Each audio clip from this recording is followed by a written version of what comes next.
Jersey Alternative Medicine, anti-aging, hormone replacement.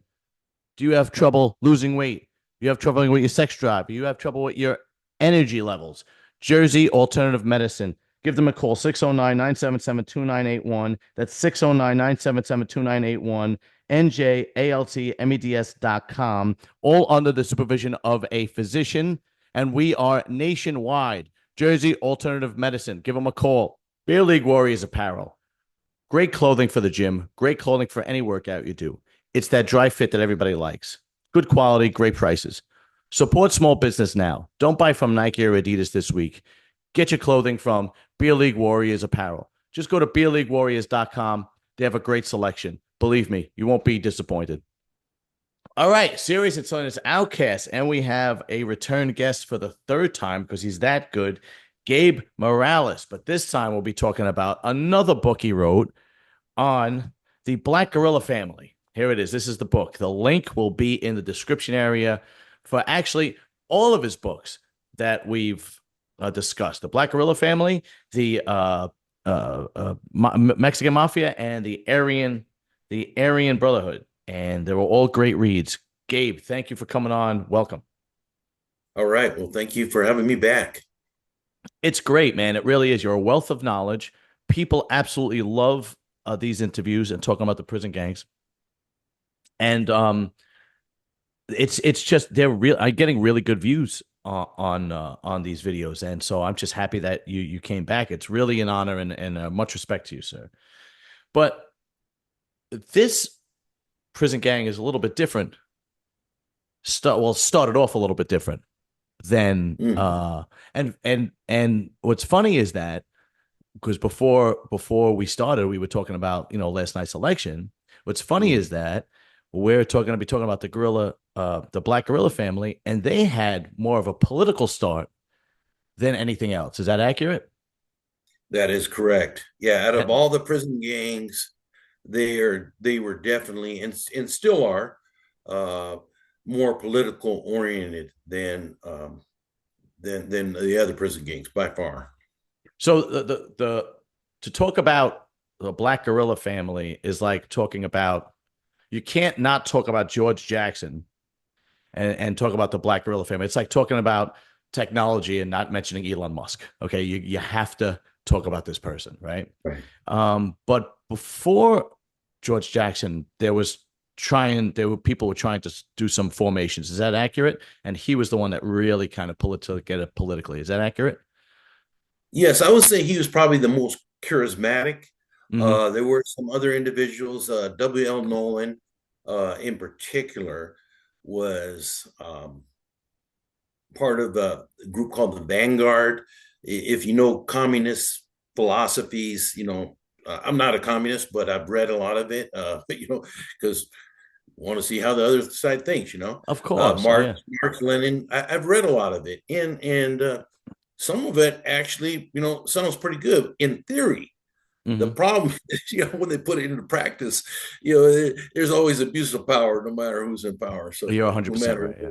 So W.L. Nolan was part of the Vanguard, which in communist theory is like the leading front of communists. They're like just like it says, they guard the revolution. They'd be like the in Iran right now, the Iran Supreme, guard. Yeah. That is, kind of like super radical Islamic for religious, compared it to a religious sect. And same thing. So the Vanguard, that was W.L. Nolan. He was killed at Soledad Prison in January 1970. So there went one of his allies. They had a different group. They weren't so much rivals as they had, they were different groups. Okay. Now before they had slightly different philosophies, and then you also had Bones Johnson had another group called the Black United Movement. So those three really are considered like the three founders of the Black Guerilla Family, with Jackson by far being the most well known. Now, all three of these had started these movements within the prison walls. Is that accurate? Correct. Okay. So now, before them, there were other prison gangs that were made up of African Americans, right? And then they kind of try to form into one, if that makes sense. So, well, Yes. those three try to, put it together as one, if that makes sense. Which is somewhat similar to the Aryan Brotherhood and the Mexican Mafia that we did, but this was more a political thing. So, if you can't start from the beginning, what were the groups before the 60s and the early 70s that were dominant in prison as far as the African American prison population goes? And then how did that get into the Black Guerrilla family? Well, that's a good question because in the early days of the black prisoners, they were not revolutionary. They were a criminal mindset. You got to Mm-hmm. remember, a lot of these guys were, pimps, robbers, thugs off the street, and uh, the revolutionary thing really hadn't hit the black community, and especially the black prisoner community, that much until the 1960s. So in the early 60s, you had groups like the Capones, which, Al Capone, Chicago. I mean, they were gangsters. Mm-hmm. There were thugs out in the yard, just robbing and, and stealing and beating up people. And then you had the Wolf Pack, similar wolves packing in on somebody, the weaker animals of the yard, inmates and convicts out in the yard. And so that was a group also that had James Carr is part of the leadership. James Carr was the bodyguard for Huey Newton. So this guy Really? supposedly was just he could kick ass. Right. He UFC. I know you're big in the UFC and stuff and bodybuilding.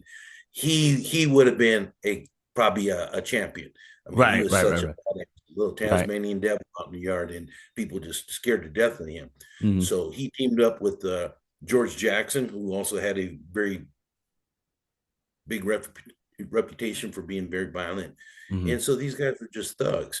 Something happened though to George Jackson in the mid 60s. He started, when he was in isolation, started reading Mao and Marx and Lenin. And he had a lot of visitors from the outside who were part of the Communist Party USA and radical left groups that were coming up during the 1960s. Right. Many of them opposed the Vietnam War. And so this was a radical change time out in the streets and in the prisons. And so you had a lot of black study groups. It was black, pride, learn about your culture. And Mm-hmm. so a lot of these individuals rioted and got these groups approved because before that time they were banned by the administration. Mm. So they started letting in more radical books and letting these guys have meetings, group meetings, and meetings supplied by the administration. You had some individuals, kind of like today, that thought, hey, if we, work with them, then, maybe they will work things out, not knowing that some individuals in there were very determined to overthrow the system. Mm. And so George Jackson became more and more radicalized. He talks about it in his books. Soledad Brother in Blood in My Eye. He wrote 2 books. And he Okay. talks about this process where he changed from being just a gangster, a straight thug, into a revolutionary. And he was coached a lot of times, again, by lawyers and very high influential, high profile radicals, leftist radicals. And so he just moved more and more that way to the end of his life. Now, the way he was killed was interesting too, right? It was a riot and possibly an escape attempt. Is that accurate? Correct. Well, what happens, and I explain it more details in my book, of course. Mm-hmm. But what happened is he had a legal visit, and it is believed that during that legal visit with his attorney, Steve Bingham, that there was a gun in the tape recorder that was brought into the attorney room. Mm-hmm. And anybody who's been to jail, prison, knows that you have attorney-client privilege. So the officers are not supposed to be able to hear. They could see them in the visiting room, but they're not supposed to be privy to what's being discussed because it could be part of their defense case.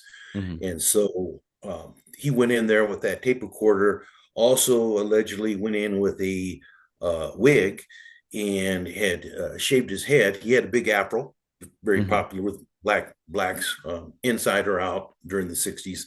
And so supposedly he shaved his head but had a wig on this Hmm. time, and then put that gun underneath that wig and went out into was escorted back into the housing unit when he whipped out that gun and Really? Now basically then, you know, yeah, this is proven. This is fact. This wasn't a yeah, setup. yeah. Wow, Well, it's that's documented. Yeah, it's wow. That's documented. Of course, the interesting. BGF says, you know, it was a setup, and they were saying that the administration made up all this, but there's too Right. many too many witnesses and too much evidence Right. that says otherwise.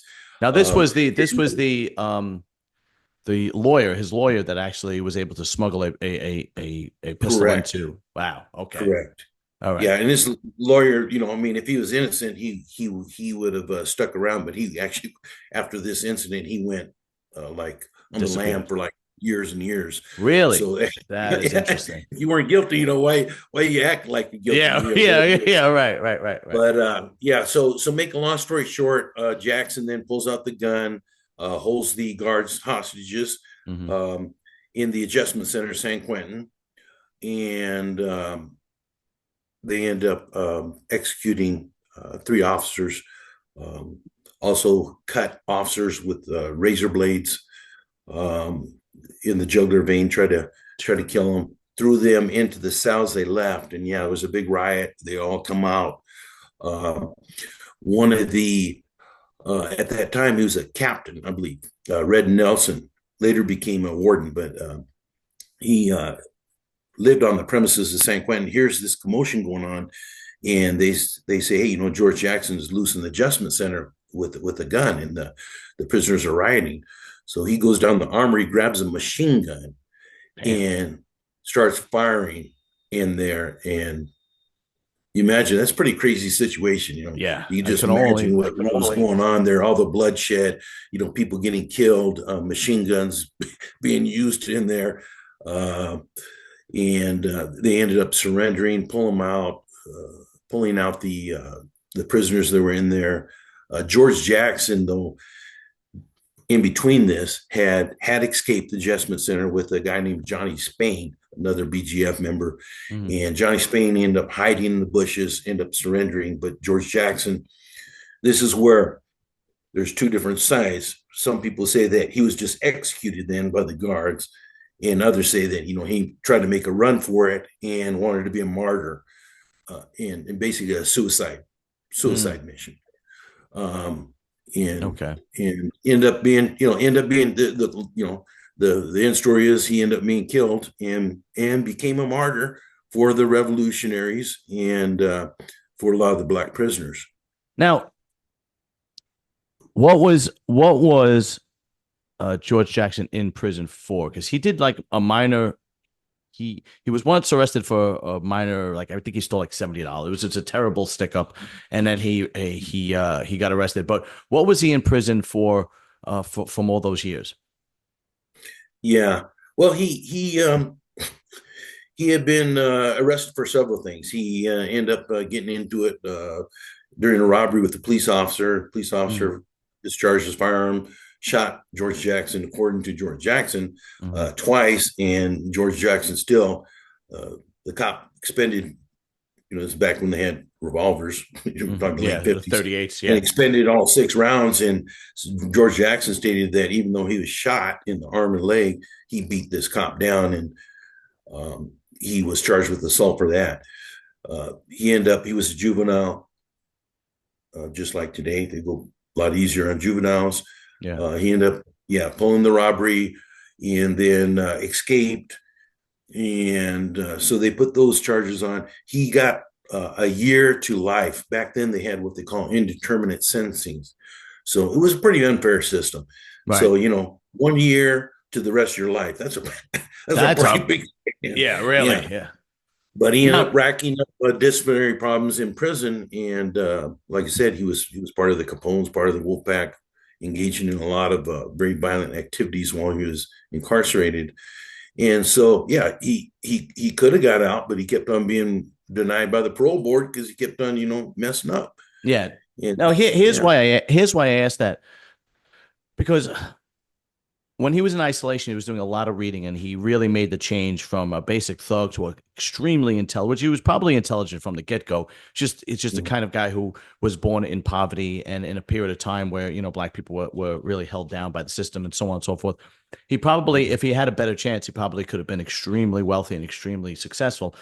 But the reason why I asked that is, what was he thinking trying to escape, if he was making such good advancements with the BGF within the prison walls and becoming this kind of leader of a black political uh, movement, if you will. Mhm. Well, this again, that's a really good question, and there's really two extreme sides to what happened. Again, the black activists, the far left, said that he was executed because he was becoming too powerful and a threat to the system. Uh, Others state that he did basically a suicide mission. He knew that there was no way he could escape. San Quentin was pretty fortified, at least not in the way he did. There has been escapes, but not the way he did it. I see. It was pretty high profile. He wasn't, sneaking out in a truck or Yeah, in an that kind of officer's makes uniform. sense. Yeah, Yeah, yeah, that it was makes very sense. high profile. And his brother had been killed almost exactly a year before. His brother Jonathan took over the Marine County Courthouse, which is not too far away from San Quentin, and took over the courthouse. Basically, took the judge, jury, and the prosecutor as hostages, and was hoping to exchange them for his brother, the Soledad brothers, and some other black prisoners, Black Guerrilla Family members. And he ended up getting killed in Mm. the in this incident, in this hostage incident. Um, and so George Jackson, then at that point, a lot of people say he changed. He became much more quiet and dark, and that's why a lot of people think it was almost like a suicide mission. It was almost a year to his death, anniversary to his death. So, Well, that makes all yeah, the sense in the world, yeah, because yeah, yeah, we've seen people pull weapons on police and FBI just to get killed because they're in a yeah. no-win situation. So it makes all the Right. sense in the They world. call Here's it this hot, suicide by cop. Exactly, yeah, suicide. yeah, yeah. So here's this high-profile prisoner that everybody has eyes on. He sneaks a weapon into. He obviously he's out armed. He has a pistol, and you have all these guards with machine guns, just like you said. Mhm. And he thinks he's going to walk out the front door. It makes all the sense in the world that this is basically, hey, if I get away with it, great. But if I'm not, I'm going out like a martyr anyway. That makes all the sense in the world. So now he gets killed, and this was in San Quentin, right? Yes, Okay, this so occurred he as he he gets killed. What kind of reaction during that time, that immediate time, the next few days? Uh, what happens within the prison walls at that point? I would assume it is chaos. it was. They ended up arresting the six main identified suspects that assisted in his escape in the murders of these three corrections officers and assaults on many others. And I forgot to mention two tier tenders who were said to be Aryan Brotherhood members or associates were also killed. Hmm. So yeah, it was six altogether, including Jackson. Two tier tenders, Jackson, and then three correction staff. So it was it's still the bloodiest day ever in the California Department of Corrections.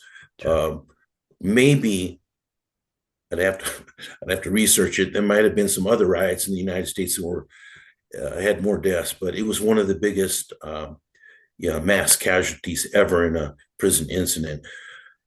So the San Quentin Six were put on trial. Of course, they had a lot of support from the far left, and it was a lot of chaos, a lot of conflicting reports, a lot of conflicting testimony.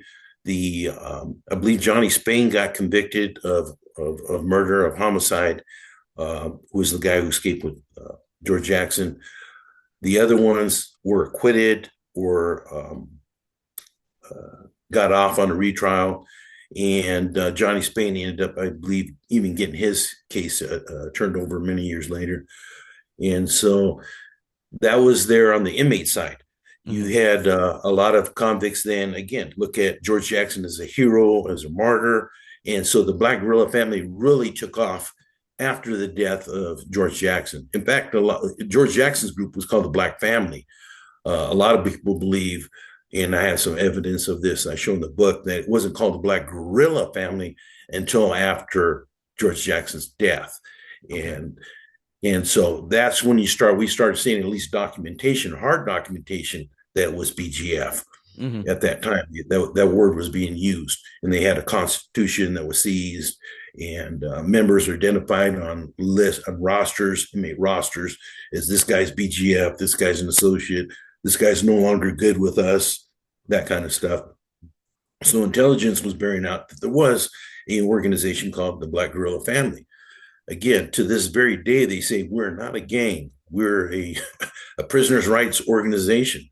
Yeah. And now, that is true in a sense, but they did still engage in criminal activity, and a lot of them made the excuse. One of them, very famous convict named Doc Holliday, who was in that movie American Me. If you remember, there's the blacks and Mexicans get into it. That's supposed to be Doc Holliday, the real guy, and he would sell drugs as with the excuse, I'm selling drugs.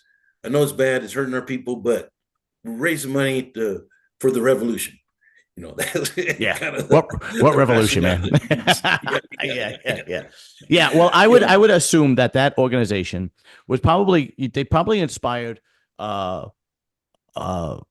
inspired a lot of black inmates in the political side, but just like any other organization, there are probably guys that are just pure thugs and use it to their advantage, and a camouflage, if you will. Now, so let's get into that. So it becomes the Black Guerilla Family. George Jackson is killed, but it continues. Now, after the early 70s, from what I understand, again, correct me if I'm wrong, it really becomes more of a prison gang, with, like you said, with basically a camouflage of a political movement after that point, which I don't think George Jackson really wanted, right? He really wanted it to be a political movement, but at the same, that was the old George Jackson. Yeah, they're going back to what he was in his younger days, exactly. Right. And I think he would have been against that.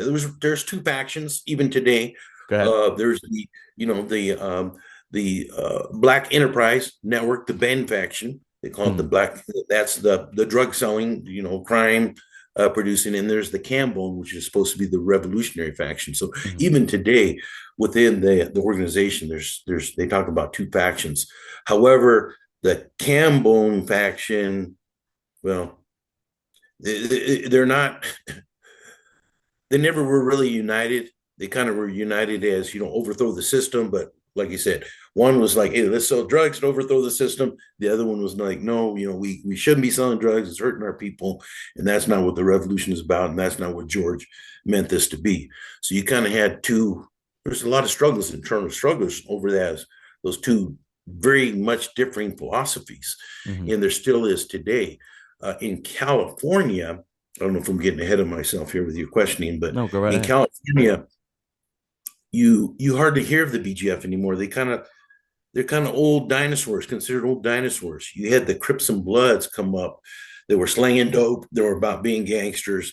415 mobsters out of Oakland, same thing. They were about pimping, stealing, selling dope. The younger blacks could care less about the revolution. That kind of disappeared after the 70s and especially after the 80s. Through the 90s and on, you don't hear too many youngsters that give a damn about the revolution. They were about making money. And so the BGF really had a recruitment. In addition to their internal feuding, they had recruitment problems in California. But in Maryland, over there in the East Coast, close to your area, they were very successful in Maryland in the growth of the BGF over there. So they're probably bigger now in the Baltimore, Maryland area than they are in California. A lot of people don't don't realize that. Yeah, a little bit of research that I did, yes. But even on the streets of Baltimore, if I'm accurate, right? Mm-hmm. Okay, Yeah. yeah, we're gonna get to that. But let's go back a little bit to the right after George Jackson's killed, and you have these two factions. How when we did the interviews about the Mexican Mafia and the Aryan Brotherhood, we talked about how violent they were within the prison walls and even in the street. How violent was the Black Guerrilla Family compared to those other organizations within the prison walls and on the street? Well, they were the most violent against staff. They killed three there and tried to kill several more. Mm, Um, George Jackson himself, the reason why he was sent from Soledad to San Quentin is he killed a corrections officer mm, after the incident where the Double Nolan I talked about was killed and two others. So it was three blacks killed there. And when George Jackson was accused of killing corrections officer John Mills, supposedly there was a note tagged to Officer Mills' body saying one down, two to go. In other words, even the score for the three black convicts killed. So, yeah, they were killing a lot of people. They did, in fact, kill two more after that. wow. And in fact, one of them, Hugo Pinnell, was involved in the George Jackson incident, and he killed at least two officers that I know of. And so, yeah, they were killing officers after that through the 1970s. Very, very violent. Um, you had individuals who were killing not just corrections officers, but also staff, like kitchen staff. Wow. You had Jeffrey Galden, who killed I believe, a kitchen staff member at Folsom Prison. So they were not just active at Soledad and San Quentin, they had spread to Folsom and the Dual Vocational Institute, DVI. They were also very strong there. So, as well as down in Chino, the California Institution for Men. So they spread out, in other words, Mm, and involved in a lot of incidents against staff. That was their main target. However, because some of them did do drug operations and other criminal operations, they also were targets of the Aryan Brotherhood and Mexican Mafia. mm, Given that the Mexican Mafia and Aryan Brotherhood had aligned themselves to go against the Black Guerrilla Family, the Black Guerrilla Family aligned themselves with the Nuestra Familia, which is predominantly the gang that runs today Northern California, mm. um, in the state system, and they're getting stronger and stronger in the federal system. So it's kind of interesting to me how that all kind of worked out, how that all kind of played out. Yeah. Now, I would have to believe that when they were going after staff and COs and so on and so forth, I would have to believe the heat that came down on the prison itself had to be tremendous because they were killing, staff and CEOs. Was there ever a time where the other organizations like the Mexican Mafia or the Aryan Brotherhood were like, yo, you guys have to relax with taking out the staff and the CEOs because it's still doing nothing but getting us locked down and having us separated and killing business and so on and so forth. Did anything like that happen? Because I would have to believe it did. Well, yeah, yeah. Correction staff don't like it much when they kill them and hurt them. So yeah, Yeah, most definitely yeah, they'll yeah. go into lockdown mode. But California, in particular, is a very interesting system. They would lock down prisoners by race, so it was the blacks getting locked down, not so much the Mexicans and the whites. So it was giving them Now, extra room to maneuver. yeah, yeah. So they may have Wow. even encouraged some of that.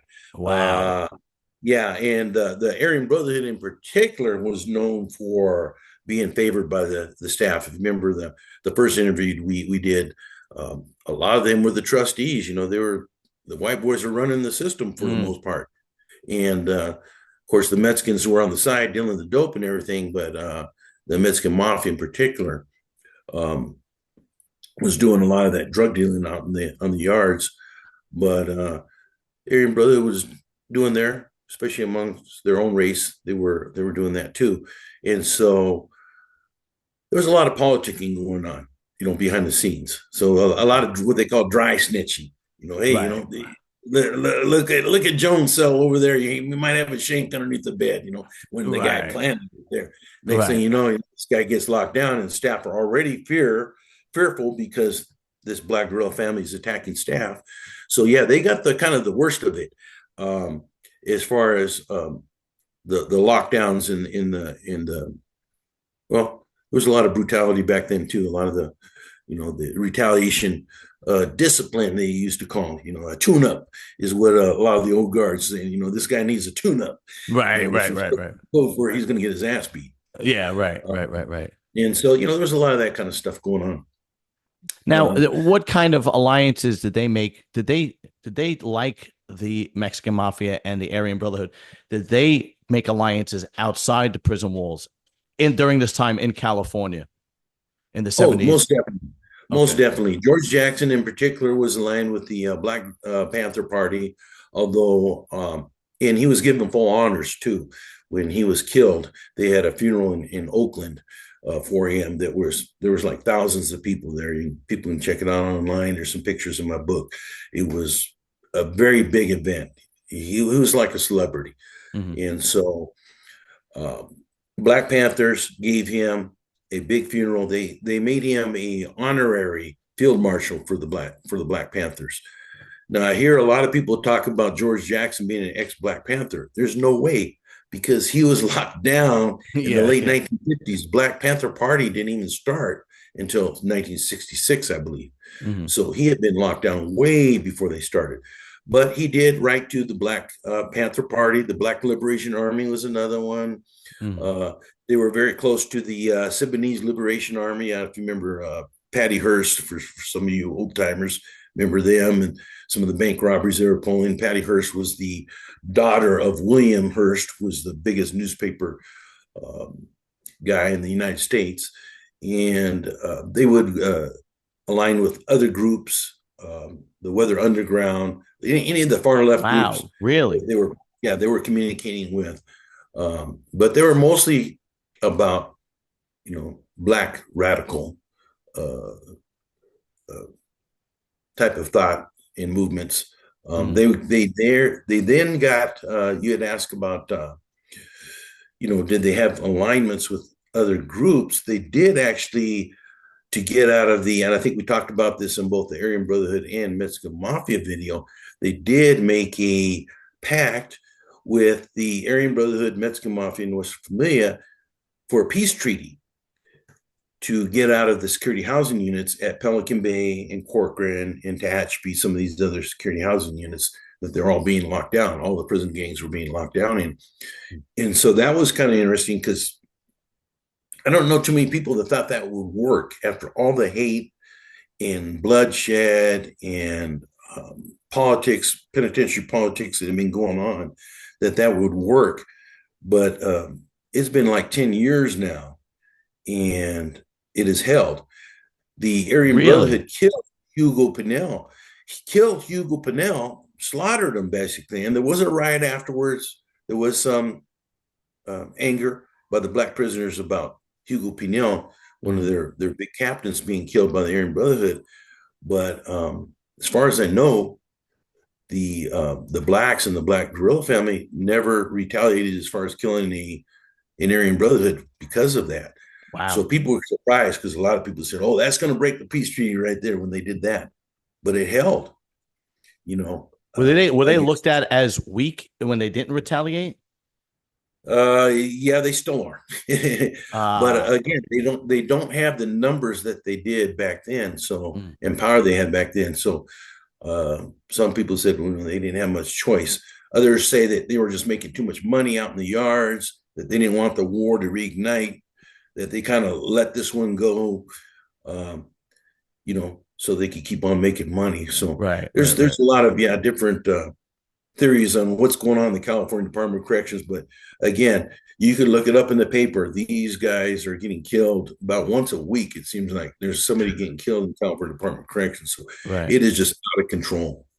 Yeah. It's unfortunate, really, that they just the they loosened the consequences a little bit too much. But now, Mm-hmm. well, let's move on into like basically the 80s, which is really when you really started seeing the street gangs in California, the black street gangs really start to flourish. I mean, you had movies like Colors, and Mhm. you had all these different, you had Boys in the Hood and so on and so forth.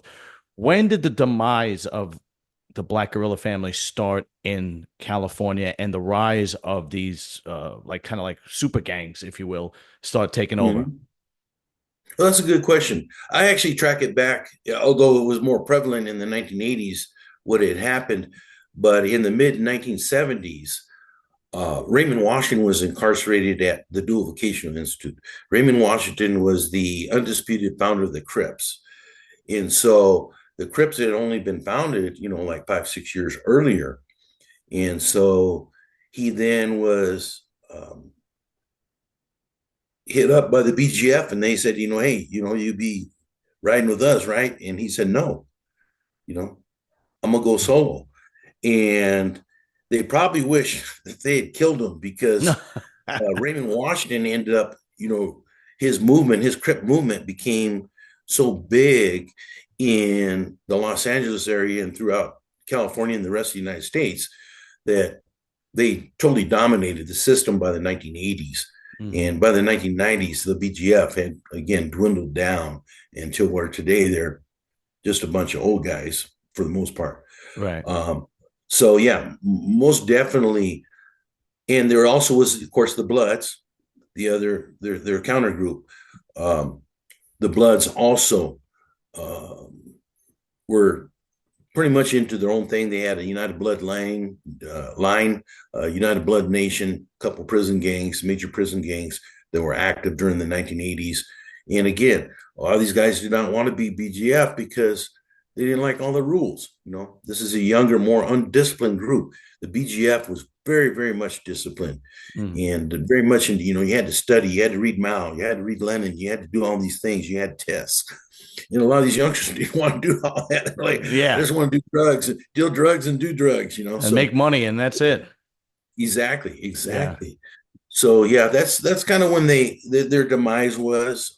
It happened over time, but Mm. every year the BGF got weaker and weaker, and the Crips and Bloods got stronger and stronger. So that's basically what happened. And of course, you had people forget too that in the Bay Area, the Kumi, the 415 is very strong, especially in Oakland, which was Black Panther BGF territory.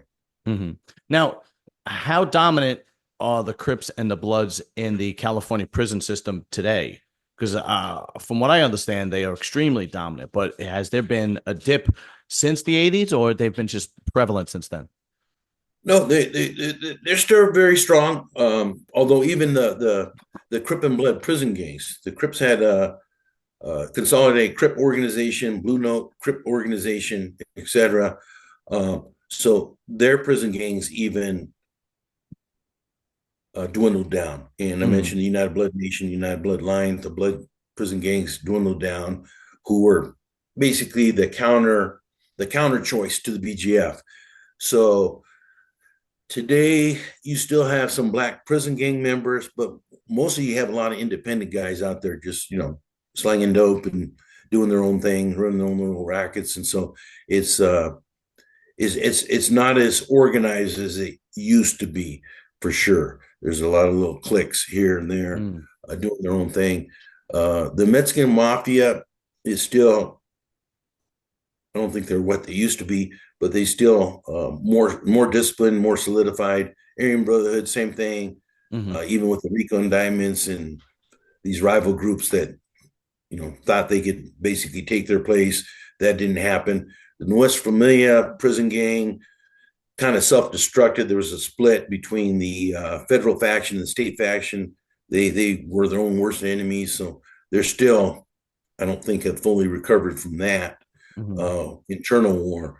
So yeah, it's right now. It's kind of like everybody for themselves out there, Mm. out in the California Department of Corrections, which is why we're seeing, I think, a lot more bloodshed. Now, how? Yeah, I could imagine, right? So if there is no organization, even among prisoners, there's going to be chaos, right? So that just Mhm. makes a lot of sense. Now, how did they become so dominant in Baltimore? And they're still dominant till this day in Baltimore. Is that accurate? Correct, correct. Yeah. Well, I think there was a vacuum, there in the Baltimore area. They weren't as organized. They had the DC Blacks in Washington D.C., not too far away. They were very organized, and they had a big war with the Aryan Brotherhood. We discussed that a little bit, and it was in my AB book, some of the details of that.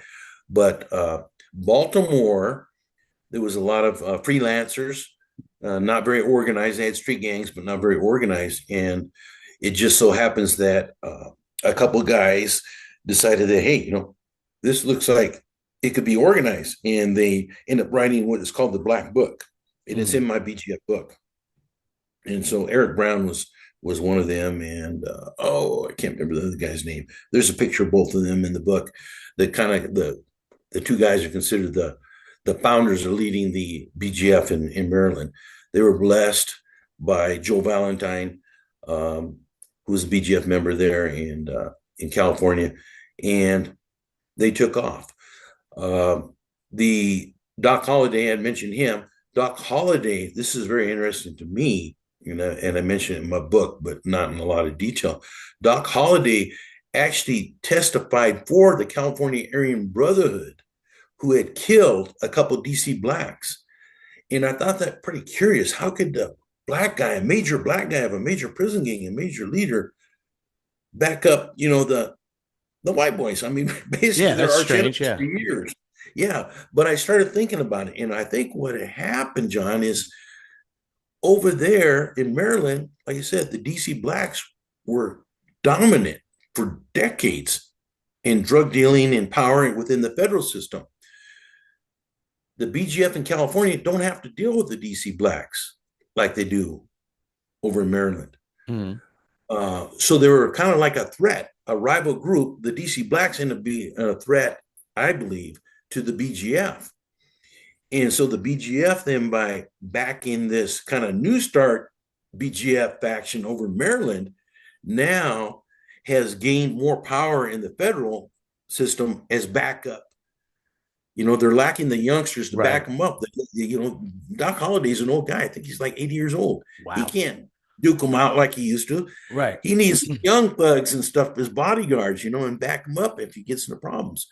So basically then, by getting these armies of black youth from the Baltimore, Maryland area to get into the BGF, that really boosted their power that they were lacking in California. And so now you got DC Blacks and Baltimore BGF basically as rivals, as competition, but it benefited the California BGF. So I think that's kind of what happened. I don't have any proof really. I could say, here's a document saying this is what happened. But that's, given my experience and knowledge of these groups and how they evolve, I really think that's what happened. Yeah, it sounds plausible, and it makes all the sense in the world. And of course, coming from somebody like yourself who studies this and writes books on it, yeah, it makes all the sense in the world. It is in the prison system in Baltimore. They're very dominant. Are they still dominant on the street in Baltimore? Yes.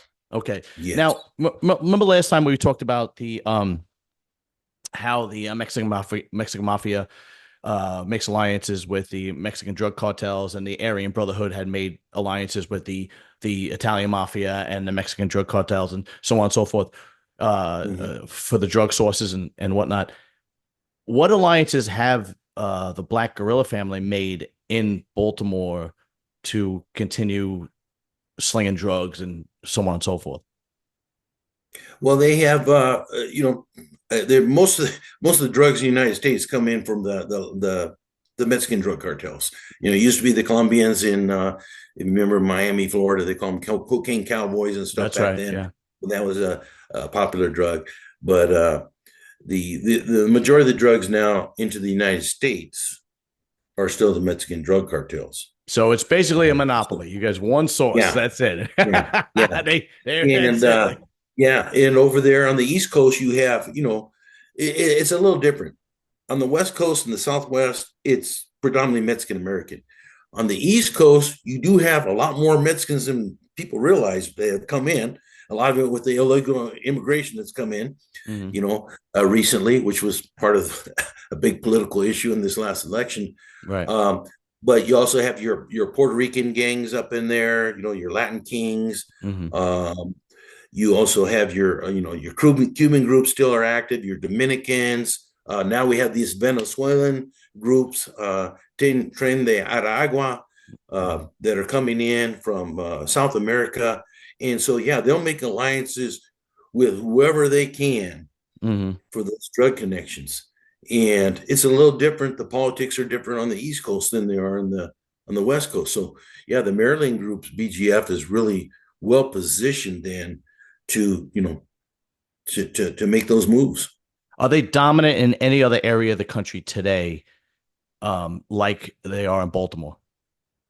Well, they are in the also in the Maryland Department of Corrections, so they're very big there, and more and more going into the federal system, which then they can go all over the country. So I've tracked BGF members in Washington State. I've tracked them in Texas. They Mm-hmm. aren't just in California and Maryland, although those are their two strongholds, kind Right. of the East and West uh, headquarters, you could Okay. call them, I guess. Now I want to ask you something. This is pure curiosity. It doesn't really have much to do with the prison gangs, although it does have a lot to do with the prisons. We've talked about a lot of the violence that happens behind prison walls, and especially today when we discussed the BGF going after staff and COs in the California prison system, and I know that was in the '60s into the '70s, but how does I know with the DEI hiring, you're getting a lot more women that are going into becoming COs in the prison system. How is that affecting the prison guards? I mean, are they holding their own, or are they being taken advantage of the prisoners, and are they being targeted as easy targets, or are they really just holding their own? How is that affecting the prison system? Well, you bring up some big topics today, in our workforce. DEI is a term that's thrown out not just in corrections, but a Yeah, lot of right. Everything. occupations. Yeah, Mhm. yeah. So some people call watering down of the workforce, or what I think a lot of people say, you got unqualified candidates in certain positions. They shouldn't be getting promoted, for instance, just because of the race or the sex, et cetera. Mhm. And I'm sure there's some of that going on. But I think, John, really, it's the laws that our politicians are passing that is tied one hand behind the back of corrections officers more than anything. And I'm going to give you an example. In California now, they have to, they call it a use of force continuum. They first have to go through verbal commands. A guy's getting stabbed to death. These guys know how to do it in 30 seconds or less. Right. So the corrections officers now no longer can shoot if they feel that is necessary. They have to first get verbal commands. Stop, you guys, stop. Please stop. Wow. Please Wow. don't do that. You're hurting that guy. Okay. Jesus. Then they go to up and force into maybe pepper spray. Okay. Now, cough, the guy's still stabbing him. He's coughing, yeah, but he's still stabbing the guy.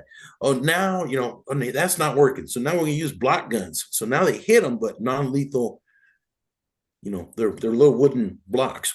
Pop, Yeah. hit them. So now, it gives big welts. It hurts you, but it's not going to, it's not going to kill you or anything, take you out. So by the time they then go to the real lethal firearms, the guy's already dead. Jesus. So it used to be that the prisoners knew that, hey, you don't stop when that guard says, get down.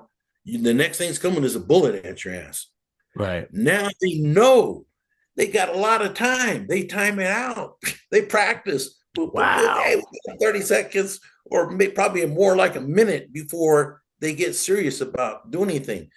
So yeah, they can attack staff, other prisoners, and get away with it, and they are getting away with it. Jesus. It has gotten so bad, so it's kind of then like a domino effect. So it's gotten so bad. I think I mentioned in your last video that my cousin quit. He was a um, very, I won't say where he was stationed at, but he was very well trained in the military. He guarded some of the worst prisoners in the world at special locations. And if anybody was cut out for that job, it would be him. He quit. He said, it's too messed up. I can't do this So anymore. DEI isn't even the problem. That's the least of their problems. It might be. Yeah. And I'm not saying that, it doesn't have any part of the equation. But I mean, whether you're a man or a woman with a rifle. Not, to me, it's not the main problem. My God. The main problem is these weak laws and weak regulations that these so-called leaders and politicians are passing that make it almost impossible for corrections officers and police, and I'm sure other occupations, to do their jobs. That is baffling to me. It baffles me because you're talking about guarding, some of the most violent people on the planet, and you have to go through this process before you even can save somebody's life. It's unbelievable. Have you heard of any kind of pushback or people saying, listen, we have to dial this back. We have to go back to some of the old ways? Have you heard of anything like that happening? I definitely. And I think, maybe part of the reason the election, current election went this way was part of that, part of the equation. Okay. You have unions pushing back, but these things a lot of times, they take time. And I think the pendulum will go back, John. I hope and pray for these officers' sake. Again, my cousin quit. He only had, I think, 5 or 6 years in. He was, career military. It was a perfect fit for him as the next, career, but he couldn't put up with it. Veteran officers that I talked to, they're quitting in droves. So many of them, they hit that retirement date, and rather than stay in, they can still make good money. They're out. They're like, I'm just hitting that pension. I'm gone. And so I've talked to many police and corrections officers that say that the majority of their staff have 5 years or less on the job. If you hear about not just corrections, but these police shootings, most of them are young kids. They don't have the experience a lot of times yet to be in those hostile situations. And, that a veteran officer would. And so, yeah, so now you got, supervisors sending in rookies basically into veteran type of situations. Wow. So it's all bad. It's all bad. And I hope again that the pendulum swings the other way, that people come to their senses and say that a lot of the stuff we're doing right now might have been well-intentioned, but it does not work in reality. Yeah. Wow. I mean, I hope for everyone's sake that you're right. And I think so too. I think common sense will prevail. But so here's the book, History of the Black Guerrilla Family. It is available on Amazon. The link will be in the description area. Gabe, you are a wealth of knowledge. I appreciate every minute that you're on my show, man. It has been nothing but an experience and an education, to say the least, when you're on. It is a fantastic interview. That's why I've had you on 3 times. And believe me, I'm going to be calling you back for another one. We've covered, how many other books do you have? We've covered the Mexican Mafia, the Aryan Brotherhood, the Black Guerilla Family. What other books do you have? Oh, I have about a dozen. They can, they can. You'll be on forever. Gabe Morales, Gabe Morales. A lot of them are on gangs, but not all. I have some books about criminal justice reform, and my autobio is also on there. Life and Times of Vato Loco. Again, I don't know if I mentioned it before in other shows. The reason why I care so much and about these subjects is I very easily could have been caught up in the system. My brother was caught up in the system for many years, and I know a lot of friends and family got caught up in the system. It's hard being a young man in America, especially today. Peer pressures, really something else. And so I'm hoping that these books will educate people. It doesn't glorify the lifestyle, because all they do is complain while they're in there. Believe me, So any of you guys listen to this think, hey, that's cool. I like to be a gangster and tell stories, war stories too. Believe me, it sucks. The food sucks. They're locked down all the time. They don't have access to, their loved one, their girlfriend, their wives, that kind of thing. So yeah, it's nothing really to be proud of. It's a lot of wasted years of people's lives. And so that's what I'm hoping gets. I'm going to give you a tremendous compliment. In the last, I'm assuming you're Catholic, right? Or you were raised Catholic? All right, so have I. In the last 4 to 5 years or so, I've been kind of going back to my Catholic roots, if you will. And there are people I really believe that are chosen for more than just being a workhorse. And somebody like yourself, I think, is doing the work of a greater force, if you will. And I think you need more recognition, and which is one of the reasons why I'm having you on. I truly believe that your work and your podcast and the books that you write and my interviews with you, I think is something exceptional and needs to be recognized. So I just believe that you might be doing the work of a higher power. Well, I tried, John. I tried to do my little part. So yeah, thank you. You're very welcome, sir. Okay, I am going to let you go. Always an honor. Thank you so much, and we'll be in touch. All right, stay blessed, man. All right, take care. All right, bye.